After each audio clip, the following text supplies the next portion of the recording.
Welcome to Banyan Books, Branches of Wisdom, celebrating the joy of bright ideas and heartful lifelong learning. Branches of Wisdom is a series of intimate conversations with the world's most influential authors and visionaries. We explore spirituality and the human mind, ecology and culture. Most episodes are recorded with a live audience. You can join our live events and submit questions to your favorite guests. Check out our upcoming schedule at banyan.com. Since 1970, Banyan Books has been a rich oasis at the crossroads of wisdom and philosophy, offering resources for humanity's evolving paths. We're a locally owned, independent bookstore in the heart of Vancouver's Kitsilano neighborhood. Visit us in person or shop online at banyan.com. Please subscribe, follow, like, and leave your reviews for the podcast. And now, enjoy.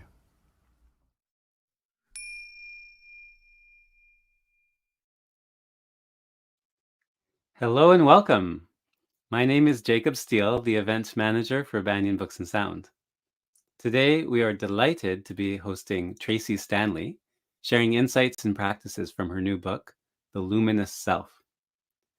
I'd like to begin, first of all, by acknowledging that although we have participants joining from around the world, the physical location of Banyan Books is on the unceded territory of the Coast Salish peoples, including the territories of the Musqueam, Squamish, and Tsleil-Waututh nations. Your donations help support these programs to be free for all. We invite you to click on the PayPal link in the YouTube show notes below to donate. Also, if you are so inspired, we invite you to click the thumbs up button below, and this will help people to discover the conversation and Tracee's wonderful work. Tracee welcomes your questions throughout the event. Please just type questions into the chat box at any point. And now for introductions. Tracee Stanley is the author of the best-selling book, Radiant Rest, and the book, The Luminous Self.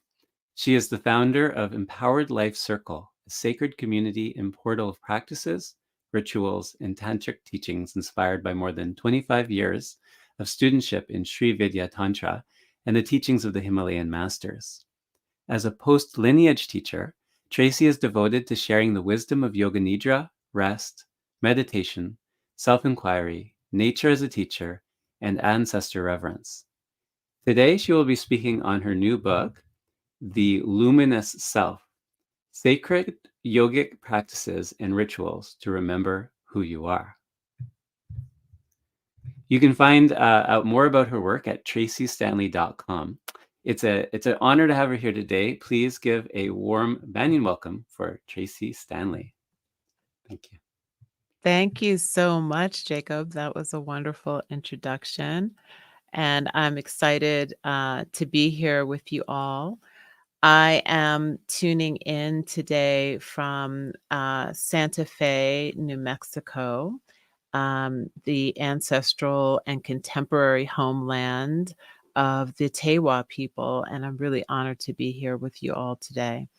I would love it if people are inspired to place in the chat perhaps where they are joining from and what they hope to receive from our time together. So if you feel inspired, go ahead and place that into the chat. It helps me to kind of anchor into the energy of the group because I can't see you all.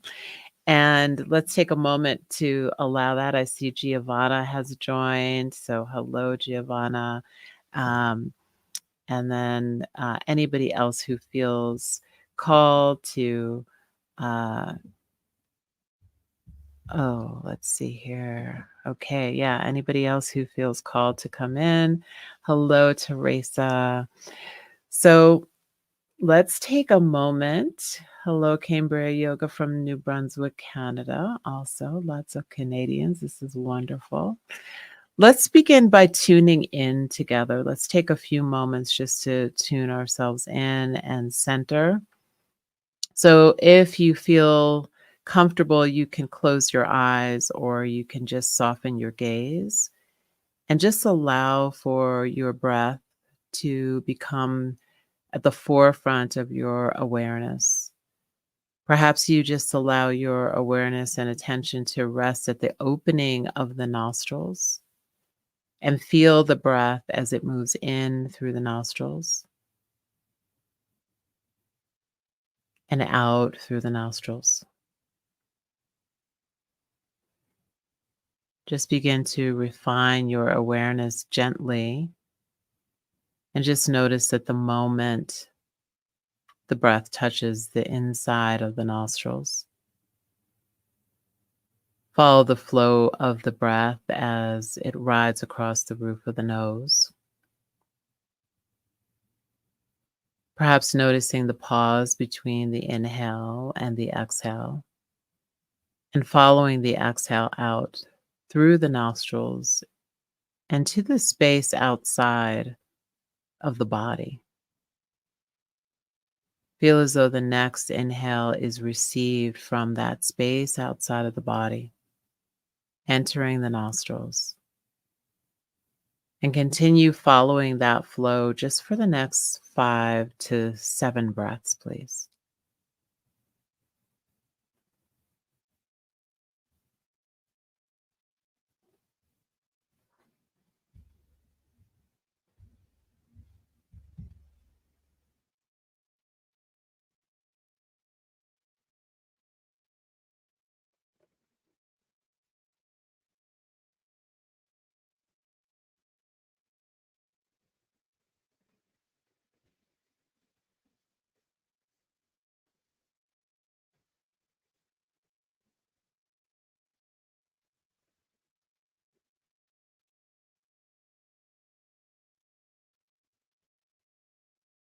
Perhaps you can begin to notice that the navel rises as the body inhales and falls as the body exhales.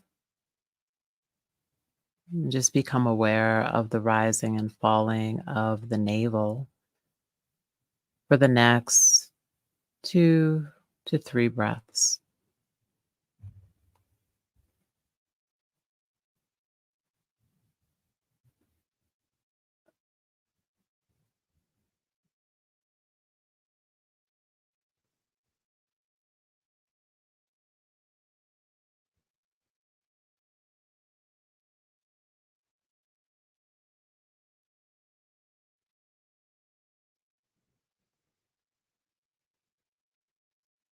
And then just allow your breath to just flow in the background.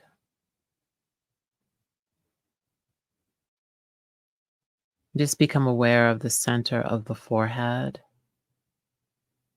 and feel as though you can soften the center of the forehead just above the third eye point. With each breath in and out, feel the forehead softening. Maybe even begin to feel as though the breath is penetrating the space of the forehead, moving closer towards the surface of the mind. Feeling as though any wrinkles of the mind begin to dissolve and soften. Feel and sense that the eyes and eyebrows soften. The bridge of the nose, the cheeks, chin, jaw. The shoulders soften and the arms soften all the way down to the fingertips. And just feel as though the breath is moving in and out from the fingertips 3 times.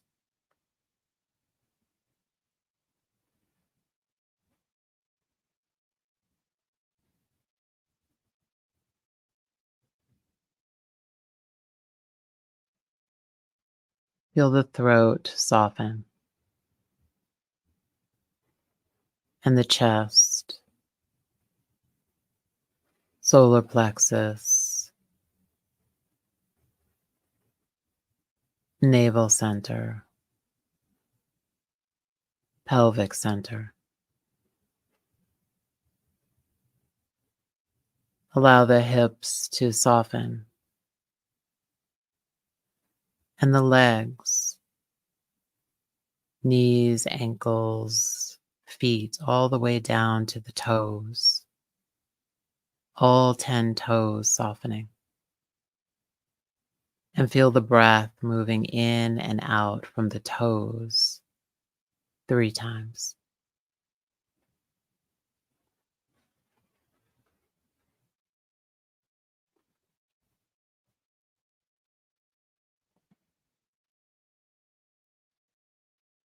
Now just feel and sense that the whole body is breathing.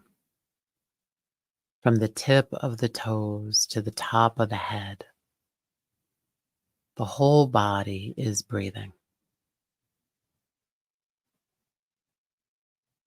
And you feel that there is a transitional space that has happened between wherever it was that you were before, what you were doing before, and where you are now.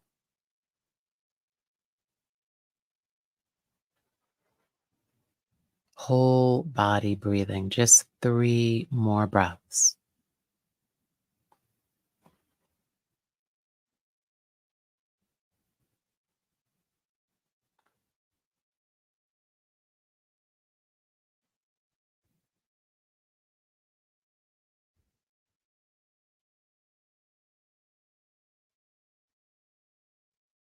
When you feel ready, just begin to rub your hands until the rubbing becomes a little bit more brisk. And perhaps you begin to feel some heat being generated between your hands. And please take your hands and place them somewhere on your body where you feel as though you would love to receive a healing from yourself or an anointing or a remembering. And as you inhale that warmth, that healing warmth from your hands into that space. And perhaps you exhale out through the mouth, maybe with sound. It's up to you. And just 2 more times, just feel that healing energy. Exhale when you're ready. And 1 more time, inhale deeply. And exhale. And just allow your hands to stay there on this place that you've chosen on your body. And I'll ask a inquiry question and feel as though you can let it drop in deeply and just listen for the first thing that you hear. What do you need most right now in your life? What do you need most right now in your life?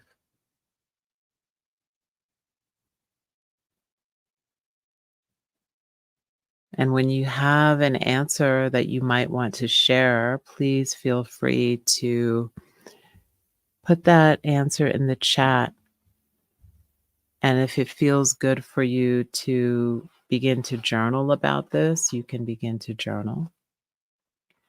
So just take a few moments when you come back to answer this question. What do you need most in your life right now?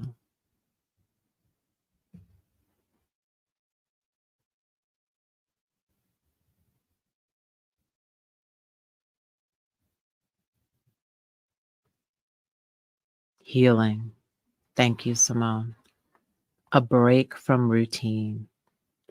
Stacy says, I need my own attention and commitment. Beautiful. Jill K says, laughter. Beautiful.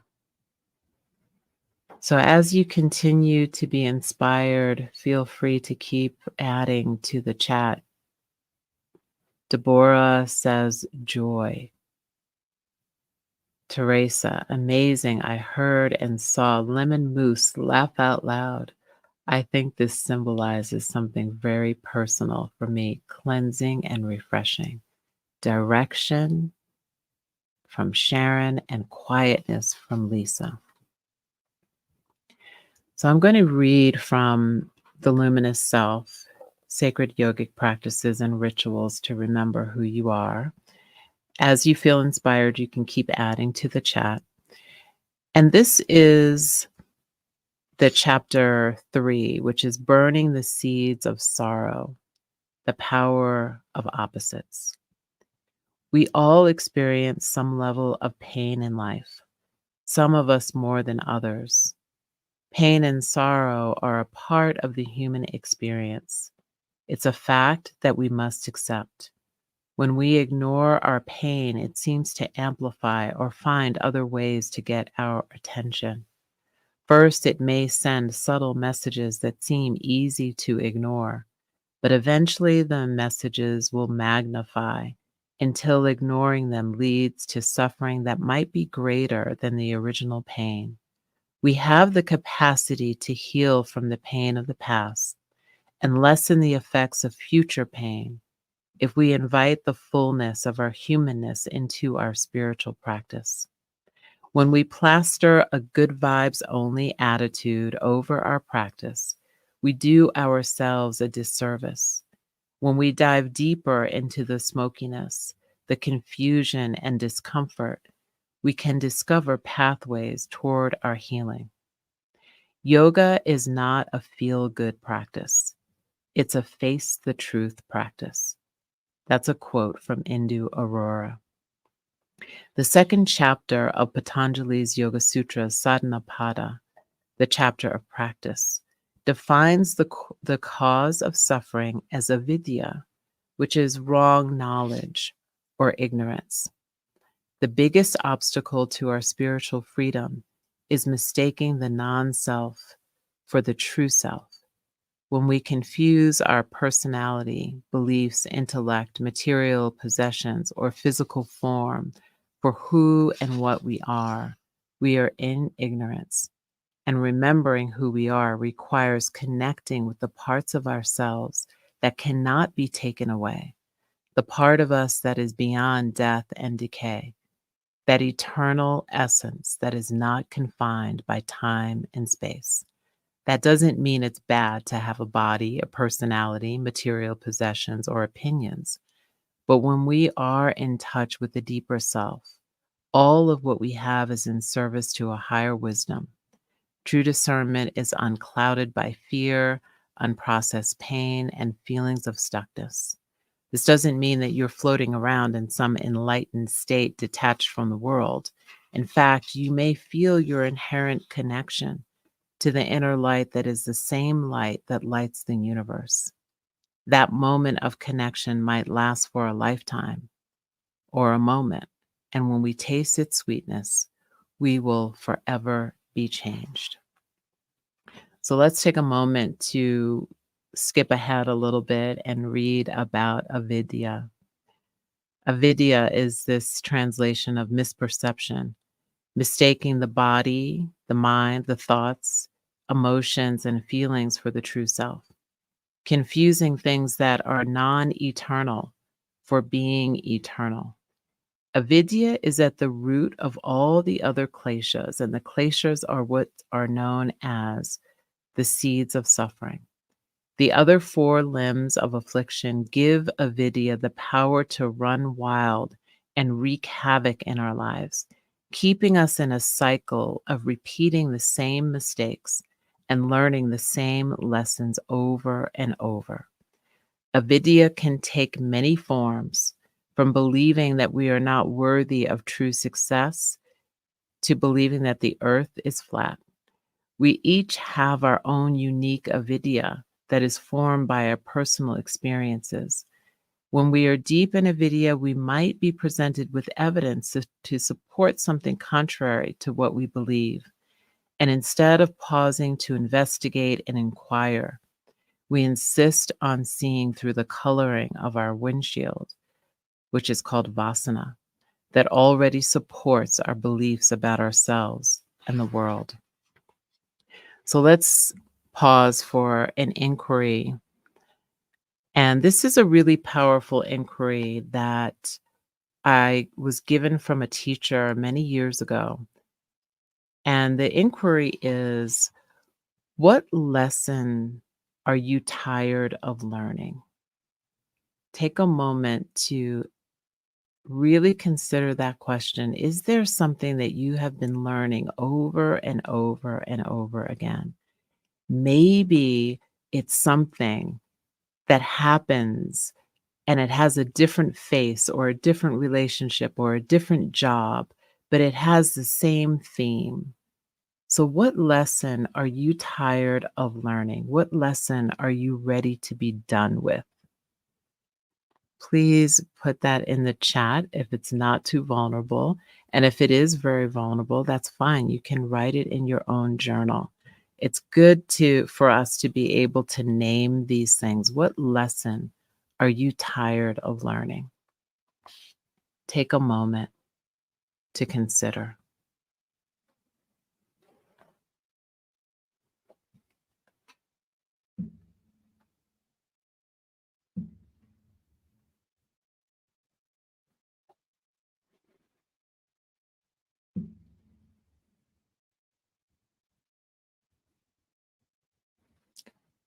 So, Divine, thank you so much for sharing.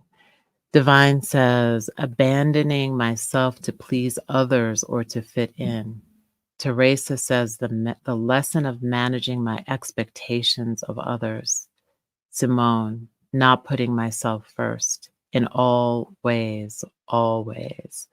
Sharon S. says, letting go. Yeah. So the power of this book for me was a very vulnerable share and stories that I share in the book, because I really feel as though sometimes we become so stuck that we're not able to see the patterns and we're not able to get out of the patterns because we don't have tools. So I really wanted to be able to present the tools that have been helpful for me and the people that I have worked with over the years to be able to do something that was going to start to unravel the stories and the narratives and the vasanas, really, and the samskaras. So, what we can say is, are there any beliefs that you hold that have allowed the pattern of this lesson to continue? Are there any beliefs that you hold that have allowed this pattern to continue? Just take a few moments to consider. And as you're considering that, I'm going to read about these afflictions, these seeds of affliction. The first one, and this is in no particular order, is raga. Raga is the attachment to what is desirable, and it can manifest as a desire for material wealth, status, power, perfectionism, influence, substances, and accumulation of information.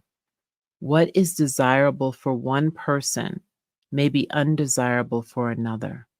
So it's important for us to explore what desires we are attached to and how they affect us. So take a moment to list 5 things, and you can do this either in the chat. And if you don't come up with 5, that's fine. You can come up with 1 or 2, or you can do this in your journal, that you want to make sure that you have in life. So we all have a basic need and desire for things such as food, clothing, safety, and shelter for ourselves and our loved ones. So create a list that expands beyond this. We're not here to judge ourselves for desiring a designer handbag, but to inquire into the nature of our attachments so that we can learn more about ourselves. So if you have a few things that you know you are attached to, especially if they may cause you discomfort in some way, even though the desire is still there, feel free to put them in the chat. I'll take a moment to pause and then I'll move over to the next seed of suffering.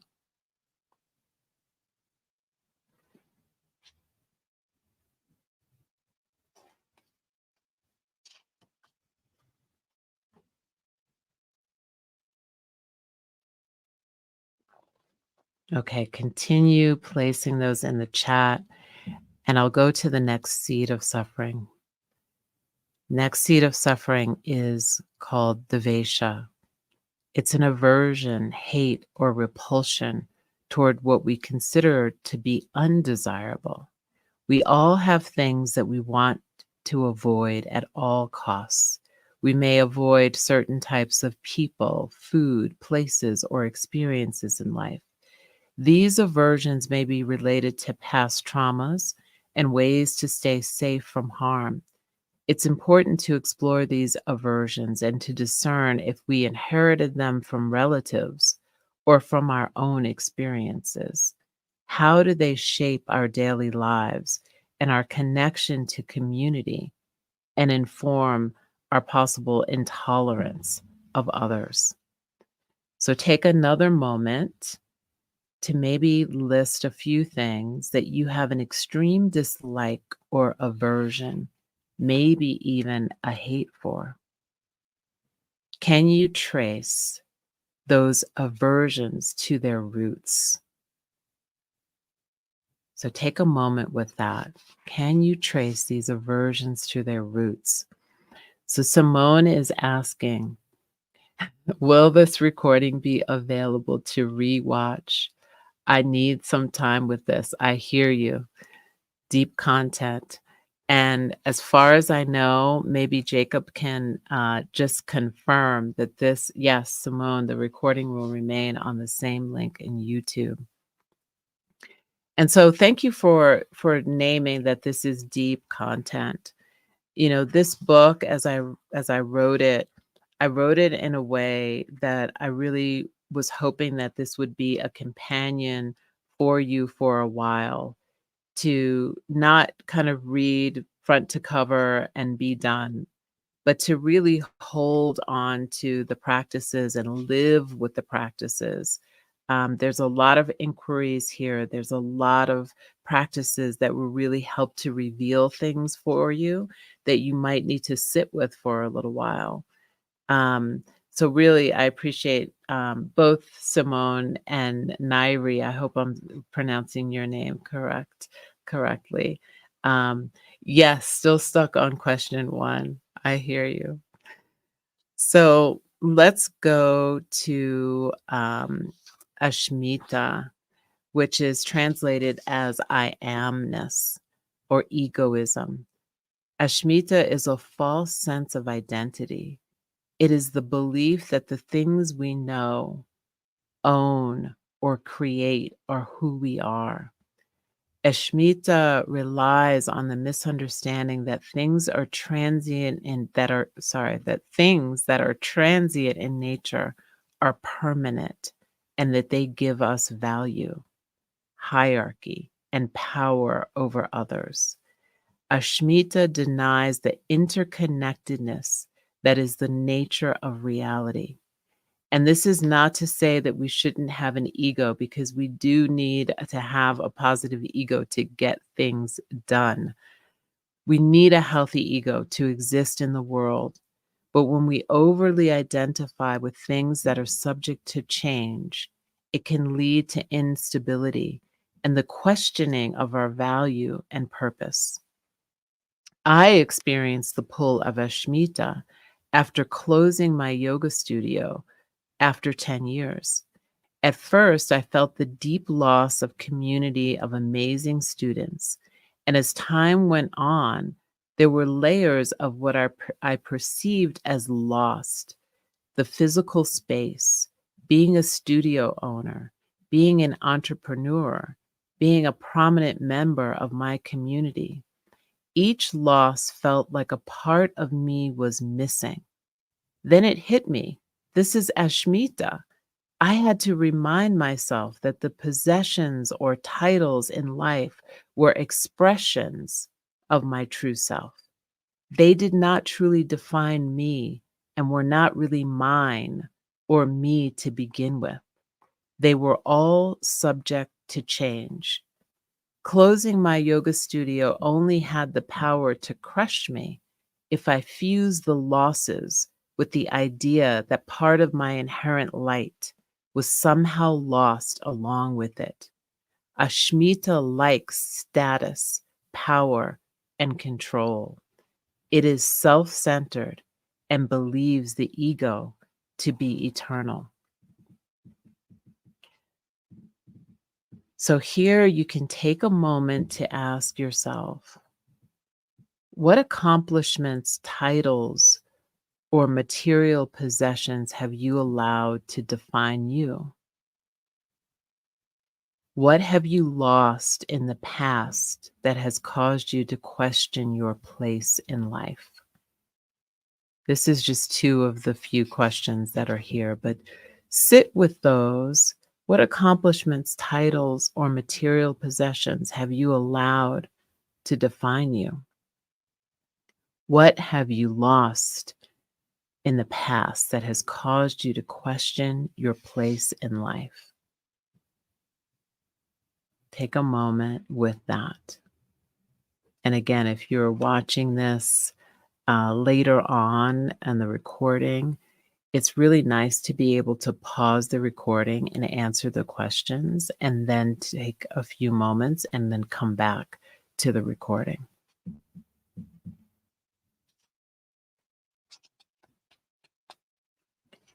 So I'll move to the next seed of suffering, which is abhinivesha.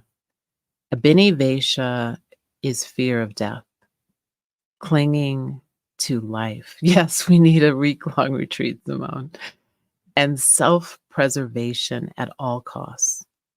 There is a whole industry of anti-aging, biohacking, and wellness products that exploit our fear of death.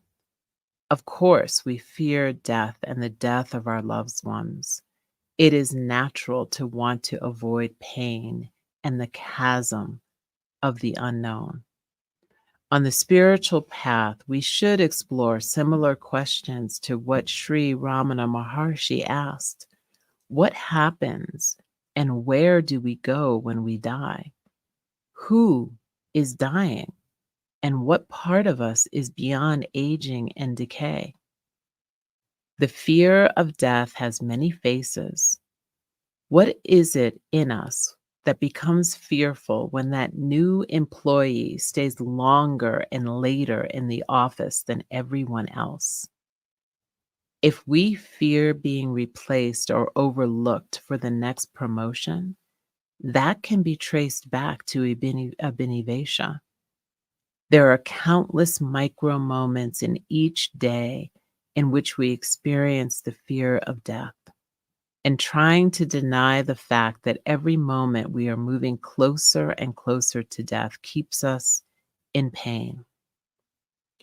Vyasa's commentary on the Yoga Sutras suggests that we have such an obsession with death because at some level we remember our previous lives and moments of death. And so I want to think about this idea of a reframe with this one question from the self-inquiry section of the book for this seed of suffering. How many times in this lifetime have you died and been reborn? In how many ways have you had to reinvent yourself just in this lifetime?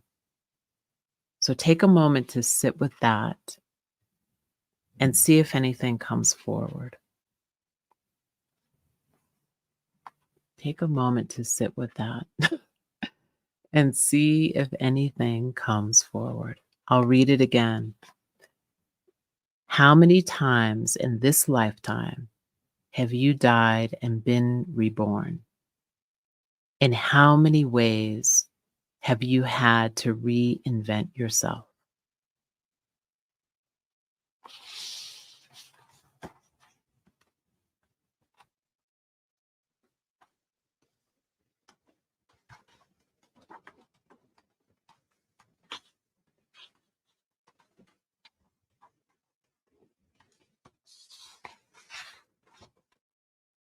Take another moment. Pause this if you're watching this later. And what I'm going to do now is I'm actually going to go to a different section of the book because it asks the question that I think is really important for us to answer when we are really peeling back the layers. This book is all about peeling back the layers so that you can reach this luminous part of yourself that is eternal and connected to your unique genius and your beauty and your inner knowing. And so when I start to talk about this idea of inner knowing, a lot of times what comes forward is people talk about, oh, I feel like I have imposter syndrome. And maybe there's some of you who've experienced imposter syndrome. And if you have, just put a yes in the comments. I think it's really important for us to know that we're not alone in feeling like we have experienced this imposter syndrome. So I'm going to read the definition of imposter syndrome from Psychology Today. And that says that imposter syndrome is a psychological term referring to a pattern of behavior where people doubt their accomplishments and have a persistent, often internalized fear of being exposed as a fraud. It's not an actual disorder. The term was coined by the clinical psychologists Pauline Clance and Suzanne Imes in 1978 when they found that despite having adequate external evidence of accomplishments, people with imposter syndrome remain convinced that they don't deserve the success they have.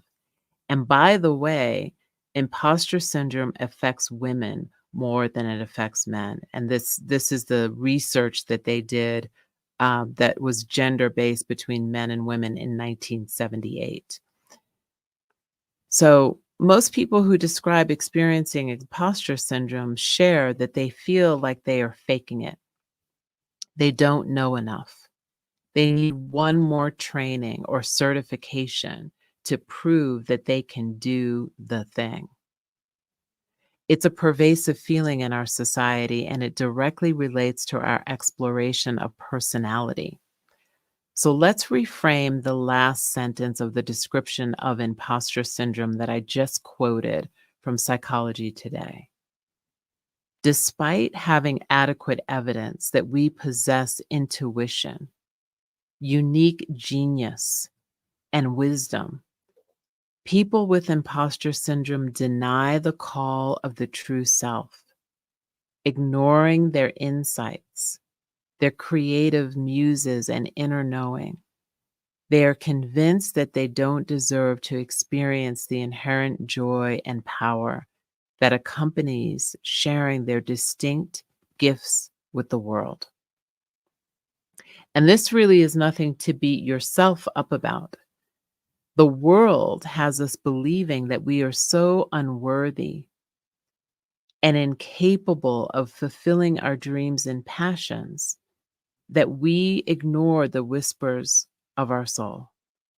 When we step out of the automatic pilot zone of being asleep to our genius and into the space of intuition and deep listening, we can become petrified because the inner spaciousness that emerges feels so foreign to us.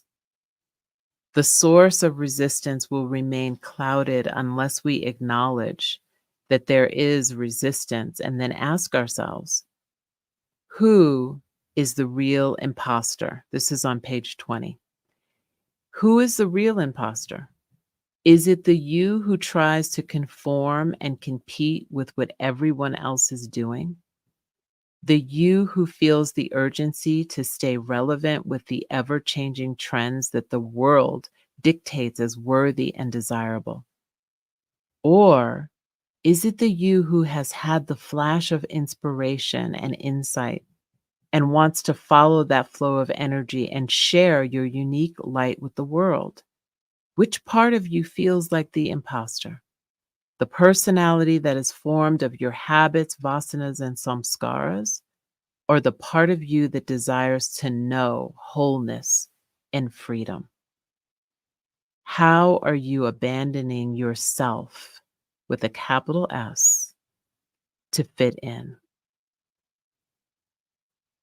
So take a hold of that just for a moment to sit with it. And what follows in this practice, and if you have paper and a pen, you can do this practice just very quickly writing the answer to the question. And I'll ask the question and you just write the answer really quickly. Who are you?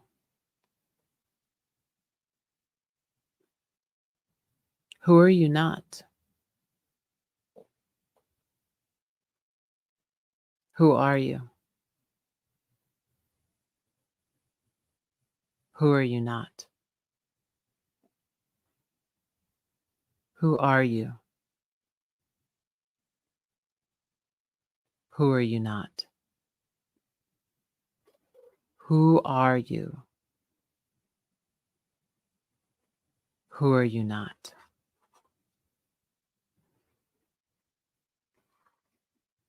So let's take a moment to practice Neti Neti. Neti Neti, this is a version of Neti Neti practice. Neti Neti is a meditation practice. And Neti Neti means not this, not that. It can also be translated as not this, not this. And so what we're going to do is kind of lean back.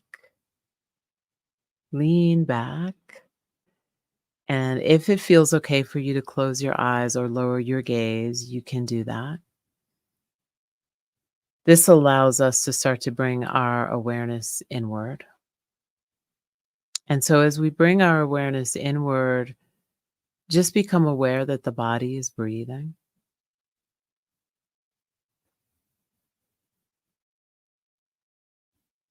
Notice the rise and fall of the navel.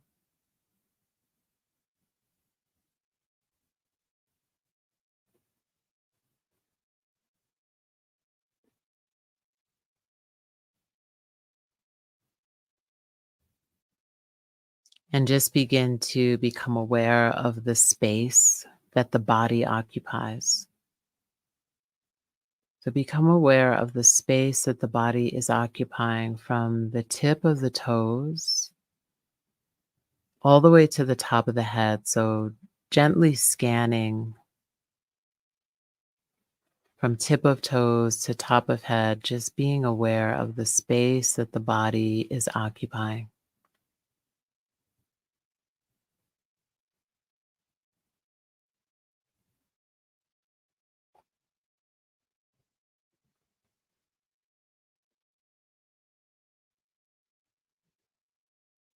And then let your awareness move from the back of the body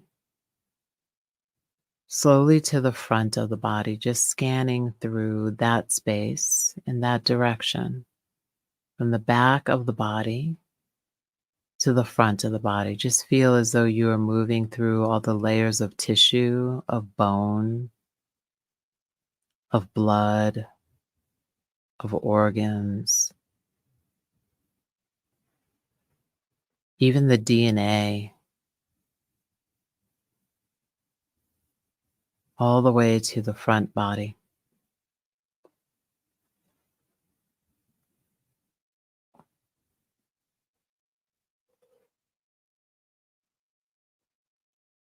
And then gently just be aware of the space outside of the body. So the space surrounding the body, specifically the space in front of the closed eyes.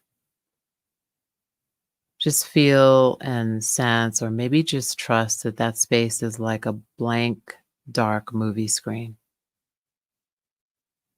And if anything pops up on that screen, like an image or a thought or a sound in the background, just gently and silently to yourself, repeat Neti Neti, not this, not that, and feel it dissolve. We'll just do that for 1 minute. Not this, not that, Neti Neti. Anything that comes in your field of awareness dissolves as you repeat silently to yourself, Neti Neti.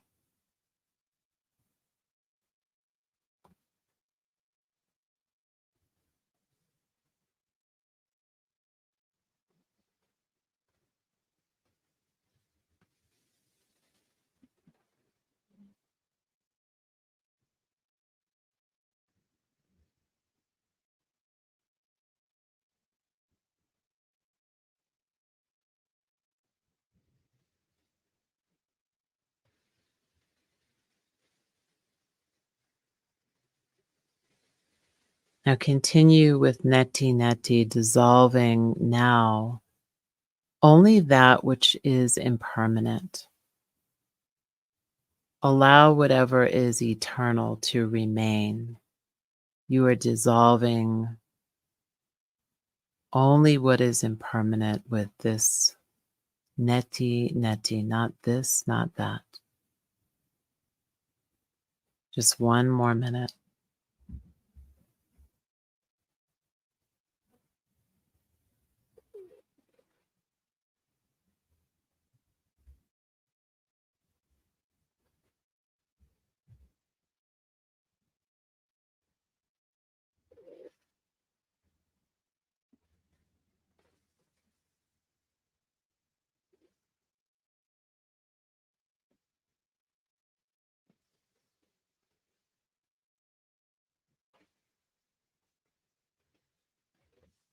And just feel and sense that whatever is remaining turns into this golden, luminous light that fills you with a feeling of peace, ease, and maybe even joy.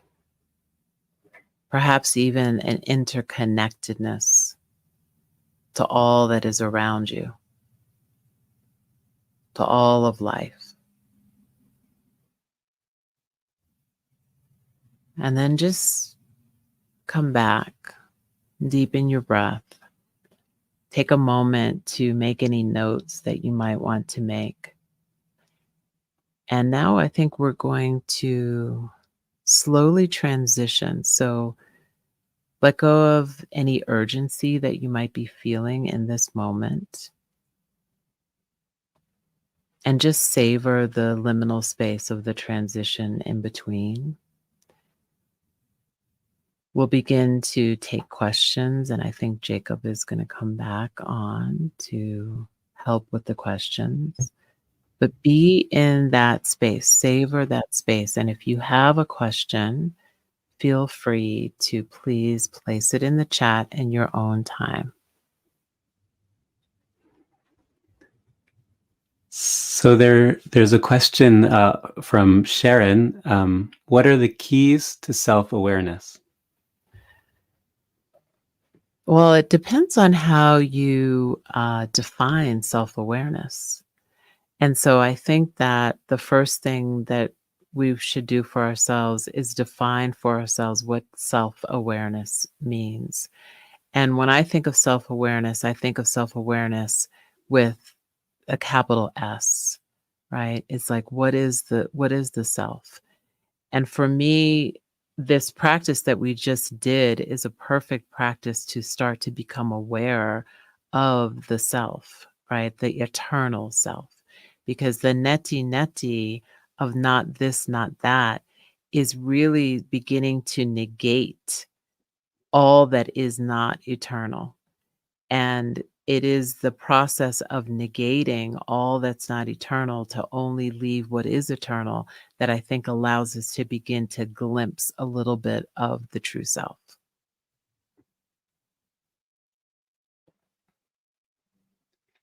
I had a question actually kind of related to this. Hmm.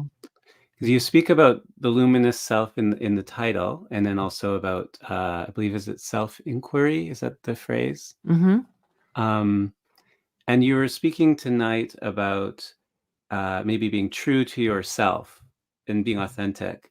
So what is the relationship between, say, psychological uh, honesty with ourselves and like being true to not having that sense that we diminish ourselves and that kind of thing, what's the relationship to that to like a luminous self or some sort of bigger identity of self?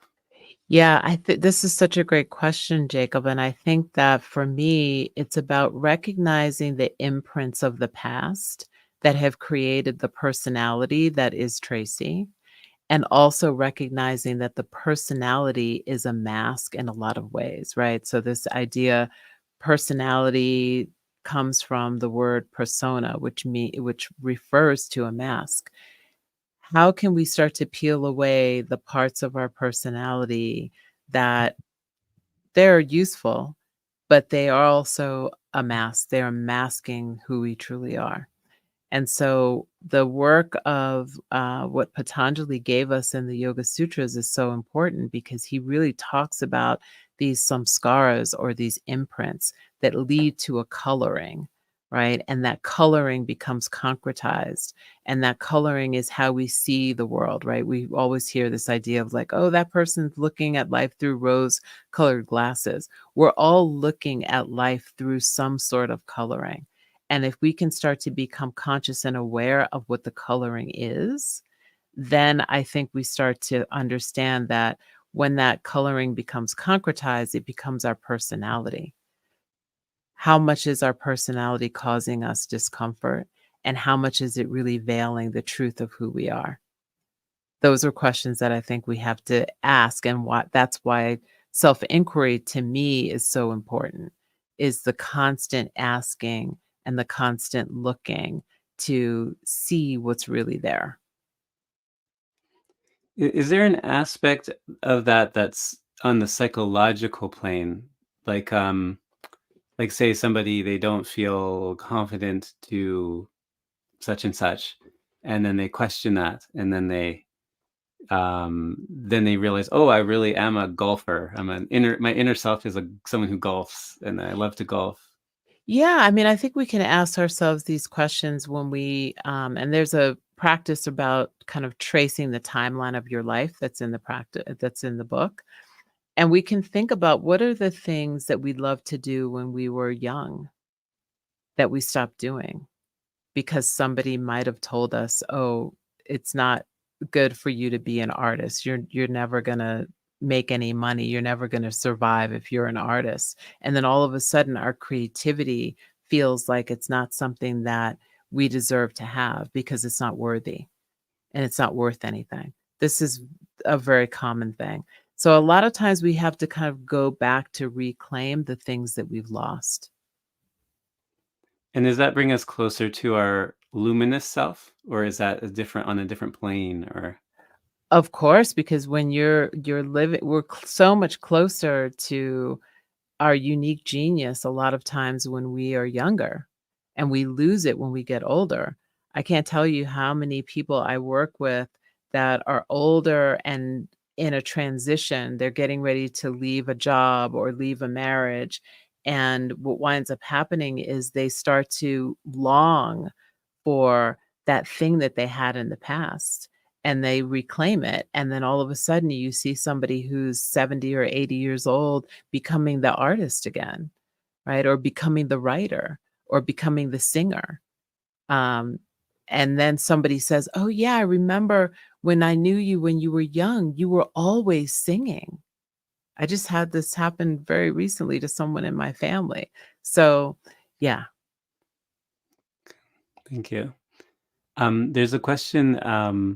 What expectations, this is from Sharon, what expectations should we have for ourselves? And what do you feel we'll discover as we become more self-aware? Yeah, I think that part of the spiritual practice that I've had my entire life really became about letting go of expectations and really partnering with the unknown and being open to what arises. Because I feel like when we have expectations, it creates a contraction and it's limiting around what it is that can actually arise. So, the first thing that I would say is let go of expectations, be open. And the second part of the questions was, do you feel we discover as we become more self aware? Is really the potential of your genius, the potential that everything holds for you. There's so much there that is untapped as far as I'm concerned in our lives. And I think that we'll discover that. Yeah. Mhm. There's a question from, I don't have the first name, but Sabina. Oh, you got it, Sabina. Sabina. Yeah. How can rituals help us with our intentions and inquiries without them becoming a simple extension of our daily masks? That's a great question, Sabina. So what I would say is we are doing rituals all the time. And most of our rituals are unconscious. And so if we can start to become conscious of the rituals that we have as intentions, we can think about, why am I doing this ritual? Right? Why am I doing this ritual? Is the ritual, I'm going to sit in meditation and start to allow myself to tune in to my core frequency and remember who I am? Is that the ritual that I'm doing every day? Or am I doing some other ritual that looks really pretty on Instagram or for other people, right? That is really hollow and meaningless. So I think the thing for me, if I'm creating a ritual, the ritual is around rest. It's around practices like Yoga Nidra that are practices of dissolution, practices that allow you to withdraw your senses from the outside world and bring them inward so that you can reassimilate to your true self. That is one of the beautiful definitions from Swami Veda Bharati around pratyahara. So withdrawal of the senses. Am I going to sit in silence for 30 minutes every day for 30 days before I go to sleep and when I wake up in the morning? And what is that practice of maunya or silence going to do? That becomes a ritual. And so those are the types of rituals that I feel are really powerful for us when we begin to withdraw our senses from the outer to the inner so that we can understand and know our inner landscape. Thank you. I think we have time for one more question. It's from Dar. If possible, may you speak on the pain of soothing the internal process around traumatic grief? Yeah, I think that that is a very nuanced question. And so what I would say around traumatic grief is that I think that we need to first secure support, right? We have to have the support of a trusted therapist. This is just my opinion. We need to have the support of our community. We need to have the support of practices that are time tested to help us with grief. And when we have those things in place, then I think it becomes a little bit easier for us to be in the space of exploring our grief and being held simultaneously. Thank you. Actually, Yeah. just one quick follow-up question on that. What would you say are the qualities of a trusted therapist? Well, I mean, trust is a big word, right? Someone who understands you, someone who understands what it means to be supportive, someone who's not just there to take your money and give you tissues, right? Somebody who's really lived grief themselves, I think might be of an important factor and has worked with probably tens of or hundreds of people who have experienced grief, and that's their specialty. That's what I would look for in a trusted therapist. Thank you. Yeah. Well, I guess we've come to our time. It's been a real honor having you here, and I wanted to just let everybody know you can purchase the book at banyan.com, and it's called The Luminous Self: Sacred Yogic Practices and Rituals to Remember Who You Are. And as many people commented, these are deep like practices, and you need time with them. So I could see myself definitely going back and delving into this book. So thank you so much. Thank you, Jacob, and thank you to everybody who attended and asked questions, and those of you who will watch it later. Thank you so much for your time and spending it with me for this last hour. Thank you, everyone. Thank you. Bye, everyone.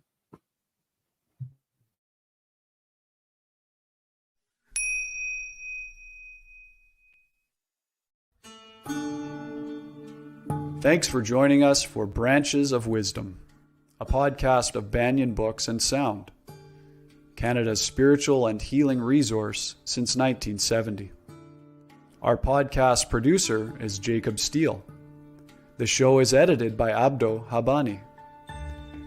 Watch all our conversations on YouTube by searching for Banyan Books, or listen on your favorite podcast platform.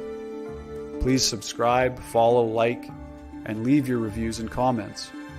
We love to hear from you. For all our live events, books, and more, visit us at banyan.com.